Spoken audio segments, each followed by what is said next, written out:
अस्सलाम वालेकुम दोस्तों, तुसी देख रहे हो अपना पंजाब टीवी ते मैं थोड़ा मेज़बान अफजाल अहमद। सब तो पहले अपने चैनल ਨੂੰ करो सबसक्राइब ਤੇ ਨਾਲ ਹੀ ਲੱਗੀ ਹੋਈ ਘੰਟੀ ਨੂੰ ਦਬਾਓ ਕਿਉਂਕਿ ਸਾਡੀ ਲੇਟੈਸਟ ਔਰ ਬਿਹਤਰੀਨ ਵੀਡੀਓ ਸਾਡੇ ਦੋਸਤਾਂ ਤੱਕ ਪਹੁੰਚੇ ਸਭ ਤੋਂ ਪਹਿਲੇ। ਲੋ ਜੀ ਦੋਸਤੋ, ਅੱਜ ਅਸੀਂ ਆਪਣਾ ਪੰਜਾਬ ਟੀਵੀ ਤੇ ਦੋ ਵੈੜਾਂ ਸੇਲ ਕੀਤੀਆਂ ਨੇ। ਸਾਡੇ ਬਹੁਤ ਹੀ ਅੱਛੇ ਸਬਸਕ੍ਰਾਈਬਰ ਨੇ ਹਾਜੀ ਖਾਦਮ ਹੁਸੈਨ ਸਾਹਿਬ ਸਿੰਧ ਤੋਂ ਜਨਾਬ, ਉਹਨਾਂ ਨੇ ਜਨਾਬ ਦੋਵੇਂ ਵੈੜਾਂ ਸਾਡੇ ਕੋਲ ਖਰੀਦੀਆਂ ਨੇ। ਕੱਲ ਇਹਨਾਂ ਦੀ ਵੀਡੀਓ ਪਾਈ ਸੀ YouTube ਤੇ, ਵੈੜਾਂ ਦੀ ਲਦਾਈ ਕਰਾਉਣ ਲੱਗੇ। ਅੱਲਾਹ ਤਾਲਾ ਇਹਨਾਂ ਨੂੰ ਖੈਰੀ ਸਲਾਮਤੀ ਪਹੁੰਚਾਵੇ ਤੇ ਅੱਲਾਹ ਤਾਲਾ ਜਨਾਬ ਉਹਨਾਂ ਦੇ ਨਸੀਬਾਂ 'ਚ ਕਰੇ। कैमरामैन से जरा बैठा नजर मरवा दो। ਇਹ ਦੋ ਵੈੜਾਂ ਜਨਾਬ ਉਹਨਾਂ ਸਾਡੇ ਕੋਲ ਖਰੀਦੀਆਂ ਨੇ। ਕੱਲ ਇਹਨਾਂ ਨੇ ਜਨਾਬ ਵੀਡੀਓ ਪਾਈ ਸੀ ਕਿ ਦੋਨੋਂ ਉਹਨਾਂ ਸਾਡੇ ਕੋਲ ਜਨਾਬ ਖਰੀਦੀਆਂ ਨੇ। ਇਹ ਕਹਿ ਵੈੜ ਹੈ ਜੀ ਦੋਵੇਂ ਪਹਿਲਾਂ ਨੇ। ਛੱਡੋ ਜੀ ਕਾਕਾ ਜੀ, ਲੈ ਚਲੋ ਇਹਨਾਂ ਨੂੰ ਜ਼ਰਾ ਲਦਾਈ ਇਹਨਾਂ ਦੀ ਕਰਾਉਣ ਲੱਗੇ। ਅੱਲਾਹ ਤਾਲਾ ਇਹਨਾਂ ਨੂੰ ਖੈਰੀ ਸਲਾਮਤੀ ਪਹੁੰਚਾਵੇ ਤੇ ਅੱਲਾਹ ਤਾਲਾ ਜਨਾਬ ਉਹਨਾਂ ਦੇ ਨਸੀਬਾਂ 'ਚ ਕਰੇ।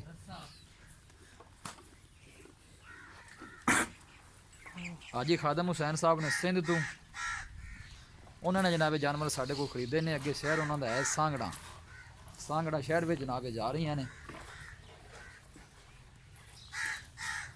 लदाई इन्हों की करान लगे। छड़ो जी छड़ो। इंशाअल्लाह दोस्तों की खातर इस तरह जनाब मेहनत करते रहांगे। अल्लाह के फजलो करम के नाल जनाब दो वैड़ां सेल कीतियां ने। लदाई इन्हों की जनाब करान लगे।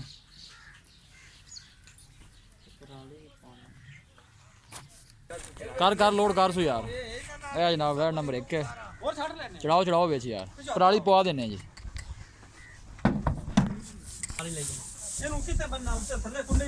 ठीक है बांध दे। ए जनाब लोड हो गई है अभी वैड। थल्ले बन बह जाएगी। ए नाल होवे सरिया केड़ा इधर दे पासे गांव दे अगले पासे नहीं। ओ दोवें कटियां ना मैं गोटू ले लवां। ध्यान नाल तू थल्ले बन देना नु ओनु भी थल्ले। चल चल ले चल सुले चल पीछे चोर ट्रक दे विच चढ़।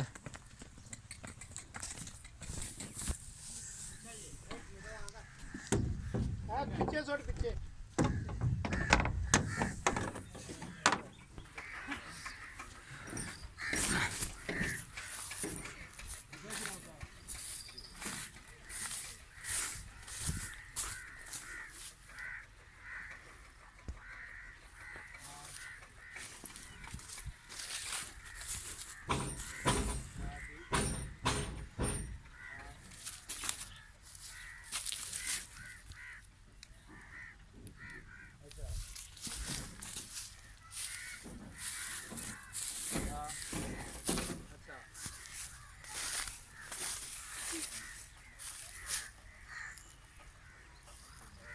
बड़ी तिलक सी थी, बड़ी जलील हो सी। चला पोर फाद ले यार, तू उसी मेहरबानी कर दे। 60 पर आ गई वक्ती गां है यार। मैं तो ना नहीं होते अगे वक्ती गां ने ते बात रात दाते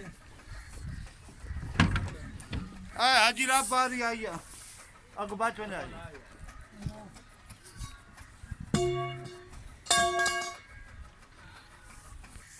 लो जी दोस्तों, जानवर लोड करवा दिते ने हाजी खादम हुसैन साहब ने सिंध तो। उन्होंने जानवर जनाब साढ़े को तीनों खरीदे ने। अल्लाह ताला इन्होंने खैर सलामती पहुँचावे। अल्लाह ताला जनाब उन्होंने नसीबां नहीं करे। वीडियो पसंद आवे लाइक तो शेयर जरूर करना है। मिलांगे एक अच्छी और लाजवाब वीडियो के नाल। अपने मेज़बान अफजाल में दो इजाज़त। अल्लाह